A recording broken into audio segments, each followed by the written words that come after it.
ഏറ്റവും പുതിയ ഡിസൈനുകൾ, ഏറ്റവും കുറഞ്ഞ പണിക്കൂലിയിൽ, ഏറ്റവും മികച്ച ഓഫറുകൾ. Only at Regalia Golden Diamond, Chavakkad. ചരിത്രമുറങ്ങുന്ന കേരള മൈതാൻ എന്ന ചാപ്പറമ്പ് ഇനി മണത്തല നാഗയക്ഷി ക്ഷേത്രത്തിന് സ്വന്തം.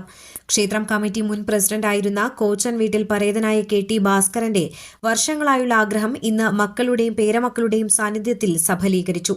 തങ്ങളുടെ പേരിലുള്ള 60 സെന്റ് ഭൂമി ക്ഷേത്രത്തിന് ഇഷ്ടദാനമായി നൽകി. ബ്ലാങ്ങാട് കോച്ചൻ ഭാസ്കരന്റെയും ഭാര്യ പരേതയായ മാധവിയുടെയും പേരിലുണ്ടായിരുന്ന കോടിക്കണക്കിന് രൂപ വില വരുന്നതായിരുന്നു 60 സെന്റ് വരുന്ന ഭൂമി. എന്നാൽ ഭാസ്കരന്റെ മക്കളായ KB വേണുഗോപാൽ, KB ജയറാം, ഹൈമാവതി, വൈജയന്തിമാല, ചാന്ദിനി, സുധീഷ്ണ, സത്യവതി എന്നിവർ തങ്ങൾക്ക് അവകാശപ്പെട്ട ഭൂമി ഇന്ന് ക്ഷേത്രത്തിന് ഇഷ്ടദാനമായി നൽകുകയായിരുന്നു. ഭാസ്കരൻ ക്ഷേത്രം പ്രസിഡന്റായിരിക്കെ ഈ ഭൂമി ക്ഷേത്രത്തിന് ദാനമായി നൽകണമെന്നതായിരുന്നു ആഗ്രഹം. എന്നാൽ സുപ്രീം കോടതി വരെ നീണ്ട 40 വർഷത്തെ നിയമ പോരാട്ടത്തിനൊടുവിലാണ് കുടുംബത്തിന് കേരള മൈതാനി ലഭിച്ചത്. നാഗരാജാവും നാഗയക്ഷിയും ഒന്നിച്ച് പ്രതിഷ്ഠയുള്ള കേരളത്തിലെ അപൂർവ ക്ഷേത്രങ്ങളിലൊന്നായ മണത്തല നാഗയക്ഷി ക്ഷേത്രത്തിന് വേണ്ടത്ര സ്ഥലസൗകര്യമില്ലാത്ത സാഹചര്യത്തിലാണ് ഭൂമി ദാനമായി ലഭിക്കുന്നത്.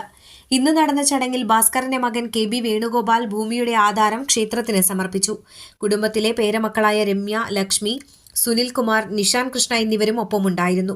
ക്ഷേത്രം കമ്മിറ്റി ഭാരവാഹികളായ president Subrahmanyan Kunnath, secretary Alil Veduraj, treasurer RK Prasad, vice പ്രസിഡന്റുമാരായ VV Sankaranarayanan, Chakkara Viswanathan, joint secretary KV Chandran, executive അംഗങ്ങളായ Unni arts, KK Preman, CV Balan തുടങ്ങിയവർ ചേർന്ന് ആധാരം ഏറ്റുവാങ്ങി. ക്ഷേത്രത്തിൽ ഇന്ന് കുടുംബവക വിശേഷാൽ പൂജകളും നടന്നു. ചടങ്ങുകൾക്ക് ക്ഷേത്രം മേൽശാന്തി ധനേഷ് കാർമ്മികത്വം വഹിച്ചു.